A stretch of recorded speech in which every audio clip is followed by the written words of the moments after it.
Did you know knitting is supposed to be good for you? My name's Lucy Addlington. I'm a clothes historian with the History Wardrobe, and actually I have a bit of a confession to make. I'm not very good at knitting. This is it was going to be a scarf. I think I'll make it into a pencil case.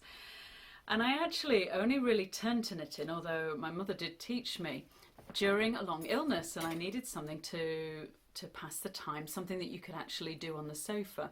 So I took to learning squares, and I used the term squares in the widest possible sense, and I made a blanket. I just kept making it. It was a long illness. So today I'm going to give you a short talk about the idea of well-being and knitting. I'm not a knitter, as I've said, I'm a collector, so I'll be showing you some original and some replica garments from the History Wardrobe collection. It's all part of our live presentation, The Secret Life of Knitting. Come and see us when lockdown is over.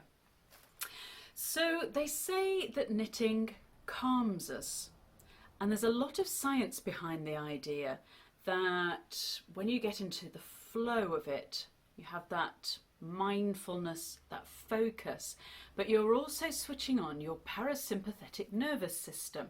It's basically your off switch. You're relaxing and you focus, you repeat the motions. Do you find that? Except when you drop a stitch and have to repeat a row. But knitting is also used more specifically for patients with dementia. You'll perhaps have heard of twiddle muffs. And the idea is that the patient can use the different sensations, the different textures to feel grounded. And it's also comforting. Now, our first association with knitting might actually come just after birth.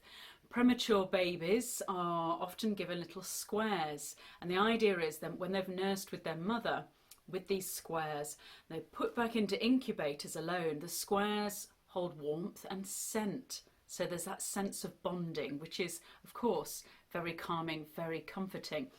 And then perhaps we might have knitted cot blankets like these. So again, a sense of snugness, a sense of protection. When you're a little older, you might get a knitted teddy bear. Now this one, hello. He's from the 1950s, and he was knitted for a little lad called Phil. Phil is now a big lad, and he's so smart, isn't he? With a little sweater and little trousers. The moths have had a nibble at the back, always a problem with woolen goods.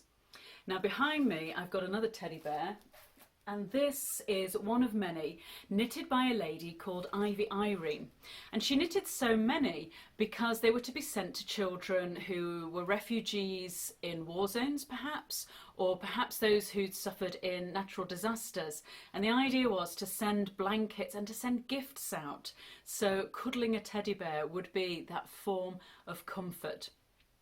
And talking of comfort, during wars of the 19th and 20th century, people back home would knit comforts for soldiers, sailors, airmen. So service personnel would enjoy not only something to keep them warm, but also that sense that you've not been forgotten at home. So I've got a picture here of women in a knit and natter group, and who knows what they're making. And a magazine here from the 1940s, making for soldiers, sailors and airmen. I'd just like to point out the women in the services needed their knitwear too. Chances are they did their own. So I'm going to show you a few, now these are replica items. Woolens don't survive very well, particularly if they've been through a war. So a replica, but they're all based on original patterns. So would you find this comforting? A chest protector. Did you wear one of these as a child? And then I've got, of course, you know what's coming, a balaclava helmet. And these socks, these are fabulous. I'd just like to point out I did not knit any of these. because then they'd look like dishcloths. These socks are made from a 1917 pattern there for servicemen in the First World War. Brilliant turning of the heel, I think you'll agree. And what are these? Now this is from an Edwardian pattern for comforts. Can you guess what they are? Go on. I'll put them on, I'll put them on. Just for you. Knee warmers, genius. So we've got patterns in the collection for knee warmers, for body belts, body warmers and so on. It makes me think of, hang on, the 1980s. Leg warmers, does that make you think of flash dance? Brilliant. So what else have I got in here? Oh yes. Now, History Wardrobe, we're very lucky, we've got a lot of fans and they volunteered to knit these replica patterns, to knit them up, got a few more on show there, into garments for us. And I told one lady, I said, look, here's a World War II balaclava and you can knit it in any colour you like. And this is a brilliant garment for the topic of well-being because it just makes me so happy to see it. She made it in rainbow colours. How about that? Wouldn't you love one of those in your Spitfire? Now you'll notice it's got little flaps and holes, except for, no it hasn't, because I've put it on inside out. There, right, we're going to try again. I bet this never happens to Lucy Worsley. Right, I've got it on. Now you can see ear holes, so if you're a radio operator, you can still hear clearly. And then there are press studs, and you can fasten the flaps down if you need your ears to be warm. But it's brilliant, isn't it? So, that's knitting for comforts. But knitwear also holds memories. And if you've been wondering why I am wearing this outrageous mohair sweater, well, it's one of the few things I have left from my youth. My mother knitted it, and this was back in the 1980s, as you can probably guess. And my mother and I, we didn't have the easiest relationship. Like many teenagers, I was pretty tempestuous. But her knitting this jumper was a kind of truce, really. So I've still got it, still love wearing it, and oh my goodness, it is itchy. Did you have a mohair sweater like that? Did you have a 1980s sweater with, I don't know if you can see, huge bat wings, this one. My mum also knitted this for me. And I tell you what, you can't get your sleeves in your coat with the big, never mind. Anyway, so there's that sense of knitting holding memories of my teenage years. But a jumper that's a little more supple and soft is this fabulous fisherman's gansey. Now it's actually in navy blue wool. Perhaps the light isn't picking that out. And the design on it is a filey design. So that's the east coast of Yorkshire. And this was knitted by a lady called Anne for her husband.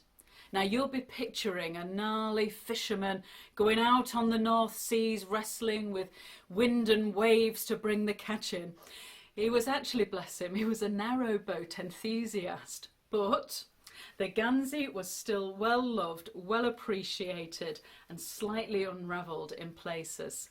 So although, alas, Anne's husband is now dead, she had this jumper for the longest time for memories.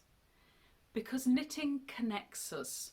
There's something so intimate, isn't there, about the idea of a hand-knitted jumper. Every stitch has been put on by someone who's thinking of you. And we all need connections, whether it's the knit and natter groups or the fact that now, under lockdown, so many people are turning to crafts and engaging over the internet to, well, pass the time, a lot of it, but also that mindfulness as well, and to do something useful.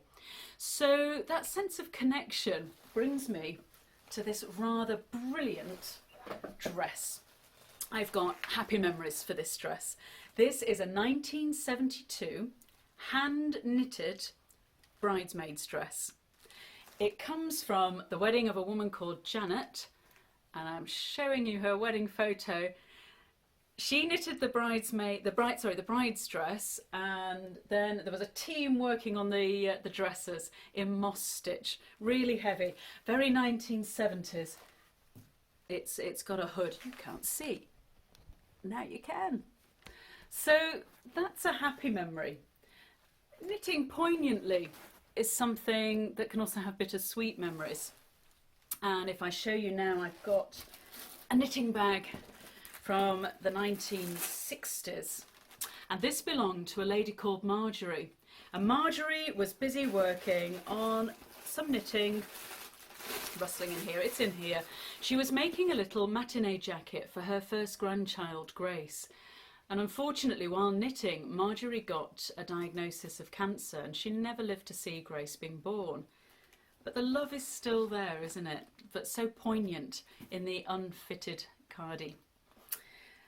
And that sense of love through knitwear comes in the next garment I'll show you. This is a replica, so it's not the original.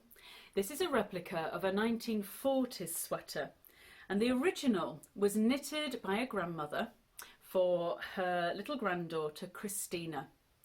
And Christina was a little Jewish girl who during the Holocaust was forced to go into hiding in the sewers underneath her home city in Poland. And every day she wore this sweater knitted by her grandmother. Her grandmother sadly was murdered along with other members of Christina's family, but the core family survived in the sewers. And Christina loved this sweater, and she said after the war, "I wore it constantly, and when I put it on, I felt as if I was receiving one of my grandmother's warm hugs." So whether you're knitting in garter stitch like me, a scarf, or whether you're perhaps trying something a little more elaborate, such as this baby shawl, or early 20th century here, a Shetland lace shawl, I hope that the knitting calms you. I hope that it creates something that will comfort the wearer. I hope that it will also have those memories. Memories bittersweet, who knows? And I also hope that you get that sense of well-being and connection from it. It's connecting you to generations of knitters who've gone before, and also to the millions of people worldwide who are I get to the end and I fluff it, who are wielding needles. Those people who are wielding needles now, everyone who is knitting worldwide during this lockdown. So I'm Lucy Addlington of History Wardrobe, and I'll see you for the next video.